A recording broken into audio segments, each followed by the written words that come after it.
Siifuu waachaan ala laala yaada keenan alaan ala. Takka qalbii fadhiin taa'u sirraa kamiin bakkee eega. Siifraa kamiin bakkee eegaa takka qalbiin manan teessu. Siin jaalladheen siif gaggabaa waan ati keessa jirtu hin beeku. Siif bilbileetan dhaga'a hanqillisaa sagalee kee garuu eegeetan dadhabee naa dhuftee qaamaan argaa kee. Tarii gaaf tokko naa dhuftee ansiin argee dharraa baha. Qaamaan sargee siin taphadhee jaalala kee dheebu baha.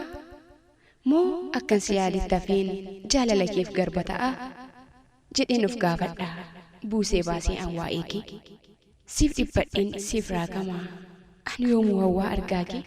An taphadhee argaan ba'u siin yaadeetan of dhiphisa. Dhuftee argaa kee hawweetan buusee baasee of dhiphisa. Ati hoo akkamiin naaf jirta maal dheebuttee maal dharraate. Kiyyaa'oo onneen dhiphatteet jaalala keetiif dhamaate. Yoo gad baatus siin barbaaddi argaadhaaf agartuun koo of keessatti iyyitee si waamti. Kan koo onneedhaaf lubbuun koo jaalala keena fuulfatti kiyyaa'oo maashaaf lafeen koo of keessattis siif kadhattiin. Of keessattis siif kadhatti akkana jetteetu lubbuun koo. Yaa waaqa dacheef waaqa uumtee ati nagaa keenaaf taasisi. Fageenyi homaayyuu miti ati dallaa kennaaf marsi. Jetteetu waa'ee keef dhiphatti akka ati nagaa taatuuf siif kadhatti. Abdii godhatteetus jiraatti kan uumaa ishee siif kadhattu. Guyyaa tokkoof ni abdatti jiraattee akkasiin argattu. Buustee baastee siin tilmaamaa siin dhaadatti kan koonneen koo. Yoo yaadattu eenyummaa kee hedduu yaaddeet ittiin boonti. Yoo yaadattus eenyummaa kee sabboonticha sanyii gootaa isa gadaadhaan guddate. Isa eenyummaan isaa faayaa kanayyuu sirnaan guddise. Sabboonticha ilma raayyaa kan goofareen fakkii odaa. Gooticha onneen sibiilaa boonaa koo ijji barbaadaa. Ansi keessattan of laalaa si dheebochaa siin araadaa. Yaadattee ittiin dhaadatti ati sanyii taaddee ta'uu kee hedduu of keessatti ilmaamtee gootummaa kee buustee baasti.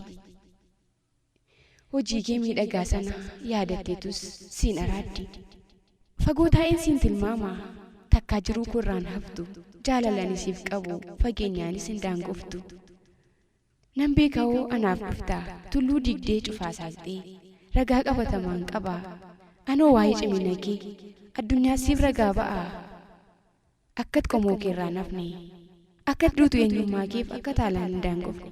Ani sobseensi eeggadhaa eenyummaa kan kee leellisaa. Sin karadhaa siif harraagaa sin deeggaraa sin eebbisa. Siifan ho'aa sabboonaa koo sin jaalladhaa eenyummaa koo onneen koo siif karraakan. Naaf jiraadhu sin jaalladhaa sabboonaa sanyiif quuqamu. Naaf jiraadhu sin leellisaa sabboonaa sanyiif quuqamu.